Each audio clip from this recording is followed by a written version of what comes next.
The moment I told my husband I'd been fired, he didn't even flinch. No concern. No shock. Just pure boiling rage. "Of course you got fired," he snapped, slamming his laptop shut. "You've always acted like you know better than everyone. Maybe now you'll learn something." I stood there frozen, still in my work clothes, holding the straps of my purse like they were the only things keeping me upright. I had rehearsed this moment in my head a dozen times, imagining how he'd pull me into his arms, tell me we'd figure it out together. But this wasn't that moment. This wasn't that man. The truth? I hadn't been fired. I'd been promoted. Unexpectedly, joyfully, after years of quiet, thankless work. But as I walked home that evening, thinking of how Brian had grown more distant, more distracted, I felt something in me hesitate. What if he didn't take it well? What if he resented me for getting ahead? For earning more than him? He was raised in a household where the man was the provider, the one who built the foundation, as his mother used to say. I'd heard it so many times, her voice echoing in our living room like some outdated mantra. Still, I didn't expect him to explode the way he did. I remember how he looked at me like I was some liability, some deadweight he hadn't realized he'd been carrying. "Do you even understand the position you've put me in? How do you think we're going to pay the bills now?" he kept yelling, pacing across the room, not once asking how I was feeling or what had happened. I said nothing, not because I didn't want to defend myself, but because I physically couldn't speak. My throat had closed up, like my body instinctively knew I needed to stay silent. And maybe that was a good thing. Because if I had told him the truth right then, that I'd been promoted, that I'd be earning more than ever before, I would have missed what came next. I would have missed the cracks beneath the surface that were finally starting to show. Instead, I just stood there as he raged on, telling me how I'd never contributed anything real, how all I did was shuffle papers while he built actual things that mattered. I barely remember how the rest of that evening went. I think I went to the bathroom and stood under the shower for half an hour, letting the water scald my skin as if it could wash away the humiliation, the confusion, the fear. That night, he slept on the couch without a word. I lay in our bed, staring at the ceiling, my mind racing. There had been signs, I realized. Signs I had ignored for too long. The late nights at work. The secretive glances at his phone. The way he stopped meeting my eyes when we spoke. And now, his total lack of empathy, his coldness. It wasn't just about the lie anymore. Something else was going on. Something darker. And I was starting to feel it rise beneath my skin. The instinct to survive. The instinct to know the truth before it destroyed me first. Looking back, the signs had been there long before I ever uttered a word about being fired. They weren't glaring red flags, at least not at first. Just small things. The way Brian started coming home later and later, always with a vague excuse.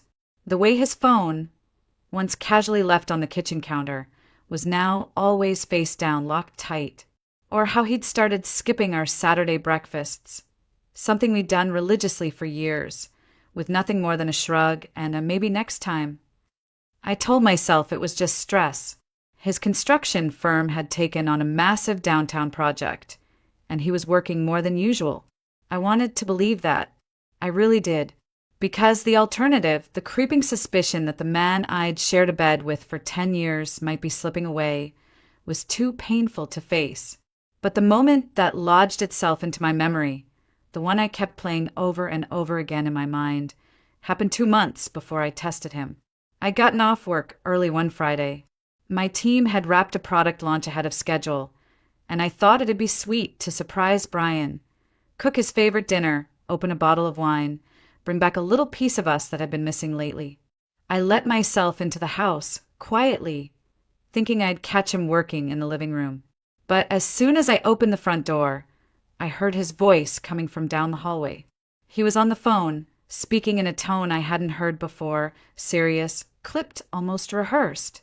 "No, she doesn't suspect anything yet," he said, followed by a long pause. "We just need a little more time." And then he laughed.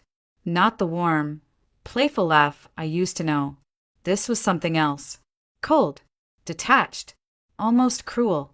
I stood frozen in the hallway, clutching the doorframe, my heart pounding in my ears. He was talking about me. I knew it. I didn't hear the other person's voice. Maybe it was on speaker, maybe not. But I could feel the weight of the conversation settle on my chest like a stone. I couldn't move. I couldn't breathe. Then, as if nothing had happened, he walked out of the bedroom, saw me, and smiled. Kissed me on the cheek like it was any ordinary day. I smiled back, went into the kitchen, started boiling pasta, but something in me cracked that evening. A quiet fracture, invisible on the outside, but spreading quickly underneath the surface.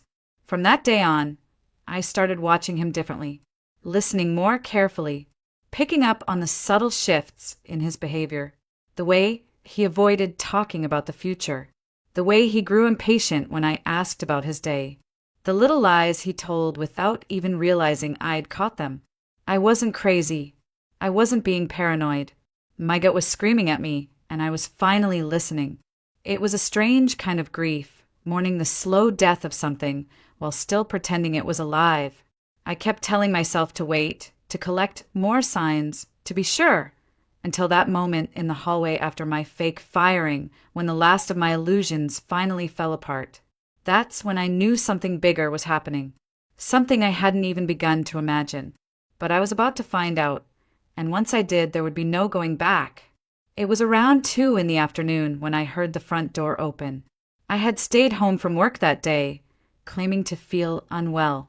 Truthfully, I just needed space to think. Brian believed I was still unemployed, broken, vulnerable, afraid to face the world.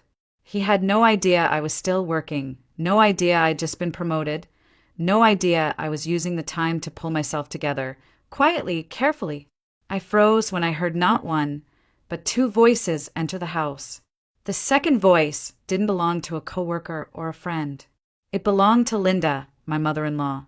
I stepped silently into the hallway, standing just beyond the crack of the guest room door. I knew I shouldn't listen, but something about the way they spoke, so casually in the middle of a weekday, made my skin crawl. So, Linda's voice rang sharp and familiar. Why the sudden midday visit? Everything all right? It's all going exactly as planned, Brian replied, sounding almost pleased. She told me she got fired yesterday. Totally devastated, just like you predicted. I covered my mouth with my hand, willing myself not to gasp. Finally, Linda said, exhaling with satisfaction. She won't have any choice now.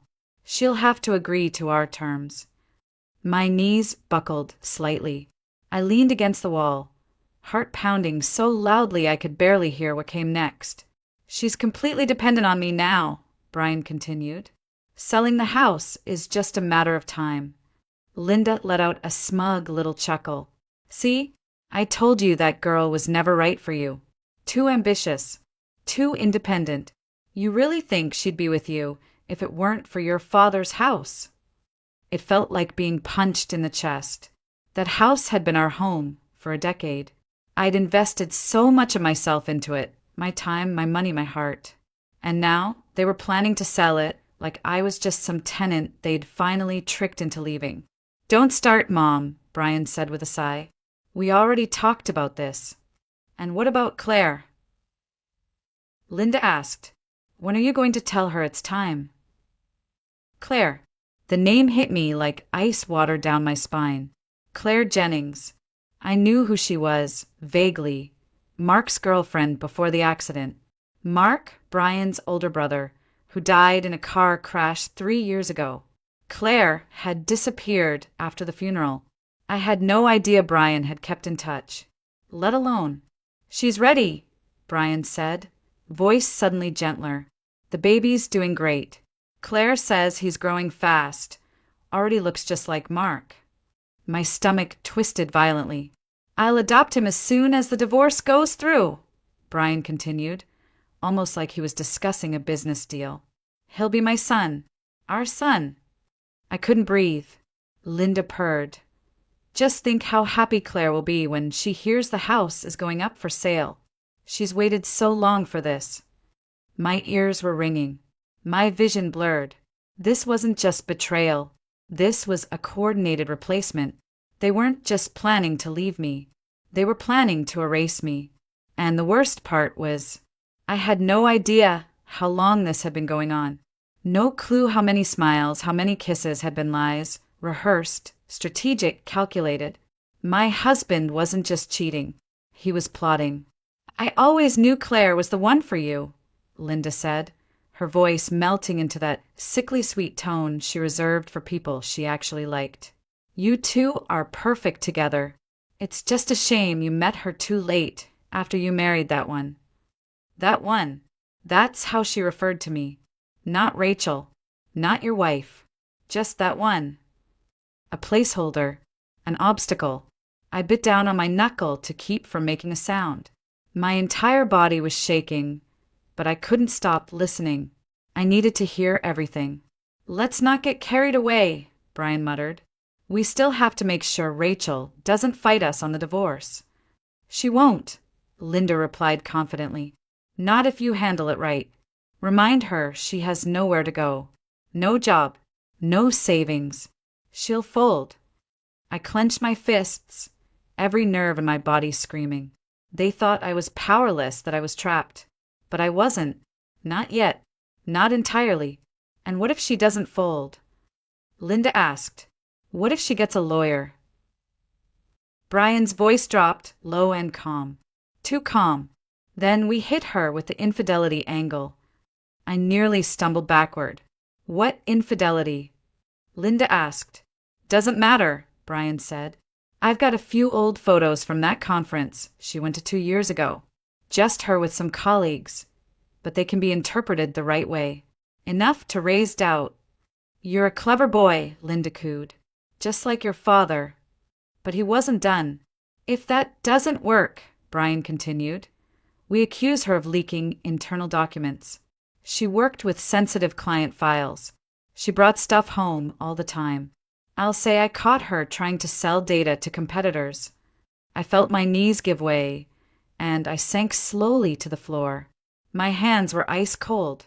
My husband, the man who once held my hair back while I threw up from food poisoning, who painted our bedroom walls while I picked the color, was planning to destroy my life from the inside out. He was going to lie in court. He was going to accuse me of things I never did, just to push me out. For Claire, and a baby who wasn't even his. Claire, the quiet, soft-spoken woman I remembered only in flashes from Mark's memorial. She had seemed kind, fragile. I never imagined she would come back into our lives like this. Not as the woman replacing me. Not as the mother of the child my husband planned to call his own. How's the baby doing? Brian asked then, his voice suddenly light, almost happy. Strong, Linda answered proudly. Claire says he's growing fast. Looks just like Mark. Same eyes, same laugh. You'll see soon enough. The room started spinning. They were building a new family, Brian, Claire, the baby, and Linda, of course. Always Linda. The perfect little unit. And in their minds, I was already gone. Just paperwork. Just one final conversation. I'll tell her tonight, Brian said. She's already on edge after losing her job. It's the perfect time. I'll play the sympathetic card. Say it's better for both of us. Offer her a bit of cash to walk away. Linda snorted. Push the pity. Make her feel like a burden. She'll cave. Women like her always do. I bit my lip so hard I tasted blood. But even through the pain, I smiled to myself, just barely, because they didn't know the truth. I hadn't been fired. I had been promoted, and they had no idea that their plan was already falling apart. I stayed crouched behind the door long after they stopped talking. I didn't move when I heard the couch creak or the front door close behind Linda. I just sat there, hugging my knees, heart hammering so loud I thought it would give me away. My body was frozen, but my mind was burning. This wasn't just betrayal. This was war. And I'd walked right into it, unarmed, unaware, until now. But I wasn't going to be a casualty. Not quietly. Not ever. That night, I didn't speak to Brian. He acted like nothing had happened. He poured himself a drink, watched the game, glanced at me with that carefully neutral expression that now seemed so grotesque. I didn't look at him. I didn't trust myself to, because if I did, I might break the illusion. And I needed that illusion, at least for a little while longer. In bed, I lay still with my eyes open, my back to him. He fell asleep quickly, like always, as if the day hadn't included plotting to erase me from his life. I listened to his breathing and planned. The next morning, I left the house before sunrise. I didn't go to work. Not right away. I went to the storage closet where we kept old documents, warranties, receipts, contracts, tax papers. I pulled everything I could find. I needed proof, evidence that I had contributed to that house, that I had invested in it with my own money, not just my presence. The new water heater? My bonus paid for it. The custom cabinetry in the kitchen? My design, my deposit. I dug out bank statements, delivery invoices, furniture receipts. I packed them all into a box, then into a bag, and drove across town to the only person I trusted, Emily. Emily Barnes wasn't just a colleague. She was my friend. For years, we'd been each other's sanity during late nights at the office. She knew my coffee order, my birthday, the name of the stray cat I once tried to adopt and failed miserably. Most importantly, she'd never once betrayed me, not even with gossip. And that made her invaluable now. When I showed up at her door, she didn't ask questions. She just looked at me for a moment, then stepped aside. "I need a favor," I whispered. "Say no more," she said. In her kitchen, I placed the documents on her table. "If anything happens, if I disappear, if I stop answering calls, give this to my lawyer." She raised an eyebrow but said nothing. "I'm not being paranoid," I added, seeing the concern in her face. "But I can't take any risks." Emily nodded slowly. "You're scaring me a little. But okay, whatever you need." I exhaled, the tension in my chest loosening just a bit. I hadn't told her everything. Not about Claire, not about the baby, not yet, but she understood enough. That something was deeply wrong, that I needed her. And for now, that was enough. As I drove back home, I passed by the park where Brian and I used to walk on Sundays.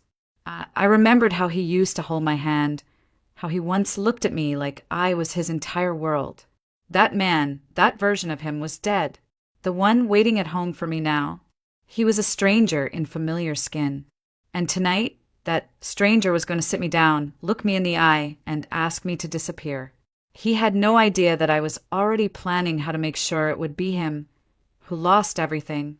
When I walked through the front door that evening, I knew it was coming. The conversation, the performance. He'd rehearsed it in his mind. I could see it on his face.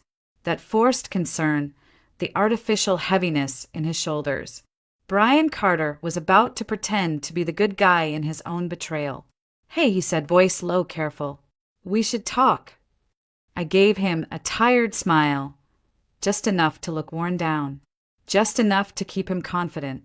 "Sure," I replied, dropping my bag by the door. "What's going on?" He gestured to the living room, already set up like a scene from a play. He dimmed the lights. 2 glasses of wine sat on the coffee table. He even had a blanket draped over the armrest, like this was going to be some soft, mutual discussion, like he was doing me a favor by dismantling my life gently. I sat. He took the armchair across from me, lacing his fingers together, letting out a sigh so theatrical I nearly laughed. "Rachel," he began, "I've been thinking a lot lately. About us. About where we are. And I think we've grown apart." I kept my eyes on the wine glass, nodding slightly. "Okay. I don't want this to be ugly," he continued, leaning forward. "I don't want lawyers or courtrooms. I just think it's time we both admitted this marriage isn't working anymore." He sounded heartbroken, like he was the victim, like this decision was tearing him apart inside. "I mean, with you being out of work now," he added gently, "maybe this is a good time for a fresh start. For both of us." My stomach turned. I let my bottom lip tremble, just slightly. "Are you saying divorce?" He nodded, reaching for his wine like he deserved to take a victory sip. "Yeah, but amicable. Civil, I don't want to fight. I'm willing to help you get on your feet. You'll need a place to stay, obviously, and some money to get settled. I tilted my head, just enough to seem fragile. You'd do that for me? Of course, he said, placing a hand on his chest like some kind of savior. I care about you, Rachel. I don't think we're right for each other anymore. We've both changed. He paused for effect, then added, and the house, it's legally mine. It was left to me by my father, but I want to be fair. I'll offer you a settlement, something to help with rent for a few months. I blinked, let out a shaky breath. How much? He named a number. It was laughable, a fraction of what I'd invested into that home. But I didn't laugh. I didn't even flinch. Instead, I stared at him like I was seeing him for the first time. I thought we'd try harder, I whispered. I thought we were stronger than this. Brian reached out, touched my hand like a man playing a role he no longer cared about. I'm sorry, but this is the best path forward. I promise. And right then, I gave him what he wanted. I nodded slowly, eyes misty, lips pressed tight in defeat. Okay, I said. I'll think about it. He exhaled, visibly relieved. But behind my silence, behind the trembling breath and the wet lashes, I was already building my case. Because he didn't want lawyers. But I was going to bring the best one in town. The next morning, I left the house before Brian even stirred. He was still snoring on the couch, buried beneath a blanket like a child hiding from consequences. I didn't leave a note this time. No explanation. No polite goodbye. Just silence. Let him wonder. Downtown Portland was just waking up when I stepped into the old brick building where Monica Bell's office was tucked between a florist and a tax accountant. The hallway smelled faintly of lavender and ink. I sat in the waiting room for 10 minutes that felt like a lifetime, rehearsing what to say. But when Monica opened the door and called my name, I stood up, walked in, and told her everything. Not everything, exactly. I left out Claire, the baby, the betrayal so deep it made my voice crack. But I gave her enough. Enough for a lawyer to see the shape of the battlefield ahead, the inherited house, the years of shared expenses, the receipts and bank statements, the way he wanted a divorce, fast and quiet, with a sum so low it was insulting. Monica listened without judgment. Her face was calm, analytical, her pen gliding over yellow legal pad like it had been trained for war. You've been married 10 years, she asked, her tone precise. 12, I corrected. 10 legally. 2 before that. She nodded, made a note. Any children? No. Proof of financial contributions to the home? I have receipts, invoices, bank statements. Everything. Furniture. Renovations. Fixtures. She leaned back, folded her hands. Rachel, you have a case. A strong one. But I need you to understand something. If we go forward with this, there's no turning back. It won't be pretty. He's going to fight dirty. I looked her straight in the eye. He already is. Her expression didn't change, but something behind her eyes shifted. Respect, maybe. Or recognition. Then, let's get to work. When I stepped outside, the air felt different. Cooler. Lighter. I still had a mountain to climb. But for the first time in days, the weight on my chest had eased. I wasn't flailing in the dark anymore. I had someone in my corner. Someone who saw the pieces clearly and knew how to play them. I went straight to the office after that. No more hiding. I walked through the doors with my head high, greeted my team, sat down at my desk, and opened the department dashboard like nothing had happened. Brian thought I was unemployed, lost, vulnerable. But I was back. Fully. My phone buzzed around lunch. A text from him. Hope your interviews went well. Let me know when you're ready to talk more about next steps. Next steps. I almost laughed. He had no idea I'd already taken them. I replied with a simple, will do. That afternoon, I met with my team, reviewed quarterly goals, scheduled one-on-ones, and signed off on a new client project. I was efficient, focused, unshakable. And when I finally walked out of the building at sunset, I knew something had shifted permanently inside me. I wasn't the same woman who cried in the hallway, who shook in silence while her husband planned her erasure. That woman was gone. In her place stood someone else. Someone stronger, sharper, ready. He wanted me to vanish quietly. But now, I was preparing to take everything back on my terms. Brian was waiting for me when I got home. He was in the kitchen, leaning against the counter with his arms crossed, trying to look composed. But the twitch in his jaw, the slight shift in his weight, those told the real story. He was nervous. "Hey," he said, casual, like we were roommates discussing groceries. "You got a minute?" I hung my coat, slowly, then turned to face him. "Sure." He nodded toward the living room. We sat opposite each other again, that same setup from before. The couch, the wine, the practiced solemnity. He hadn't changed the scene. He thought the first performance had worked, that I'd accepted his script. "I've been thinking," he began. "I want to finalize things soon. The divorce, the paperwork, get everything settled so we can both move on." I nodded, keeping my expression soft. "Okay." He blinked. "So, you agree?" "I'm not fighting the divorce," I said gently, "but I do want to understand what's fair. So I've spoken with someone." He froze. "Someone." "A lawyer." His eyes narrowed. "Why would you need a lawyer? I'm offering a generous settlement. We can handle this ourselves." I tilted my head. "You said the house was legally yours, right?" "It is," he said quickly, "but we've both lived there for over a decade. I've invested money. I have receipts. I just want to make sure it's fair." He laughed, sharp and defensive. "Rachel, come on. You're blowing this out of proportion. You lived here. That's not the same as owning it." "I paid for the kitchen remodel," I said softly. "The bathroom tiles, the appliances, all from my accounts. I just want that acknowledged." Brian stood up, pacing now. "I don't want this to get ugly." "Then don't insult me with a number that barely covers 3 months of rent." He turned toward me, and for the first time, the mask slipped. I saw it, the flash of anger, of panic. "You're being unreasonable." "No," I said calmly. "I'm being smart. You taught me that, remember? Plan ahead. Protect your assets." He ran a hand through his hair, eyes darting. "You really want to do this? Get lawyers involved? You think that's a good idea?" "I think it's necessary," I replied. "You said you wanted things to be fair. This is how fairness works."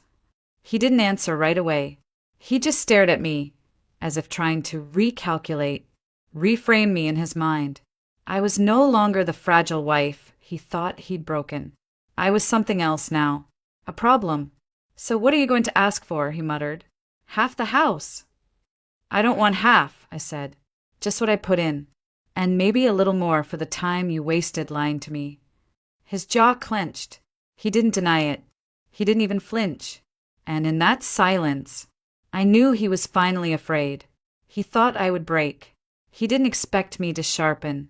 The divorce went through 6 weeks later. Not quietly. Not quickly. Brian dragged his feet once he realized I wasn't going to play dead. His lawyer, probably the same smug friend he bragged about to his mother, tried every trick in the book. But Monica was sharper, smarter, ruthless when she needed to be. She had a copy of every receipt, every transfer, every signature I'd ever made on that house. We didn't go after more than what was fair, but we made sure Brian couldn't keep what wasn't his. In the end, I walked away with a respectable settlement and full legal recognition of my contributions. Not just financially, but as a partner who had invested years of her life into a shared home, into building something real, before he decided to burn it down. The last time I saw him, we were signing papers in a sterile conference room downtown. Claire wasn't there, but I could feel her ghost behind his shoulder, quiet, passive, waiting to move in the moment I was gone. Brian didn't meet my eyes. Not once. When it was over, I stood, tucked the pen into my bag, and said, "You always underestimated me." He didn't answer. He didn't have to. I saw it in his face. Regret, or maybe just disbelief that the story he had written for me didn't end the way he planned. I moved into a small apartment overlooking the river. Not fancy, not big, but it was mine. The first night I slept there, I kept every light on. Not out of fear, but because I could. No one to tell me I was being dramatic. No one to call me a burden. Just silence. Peaceful. Earned. Word got around that Claire and Brian were having adjustment issues. Apparently, things weren't as idyllic as they'd imagined.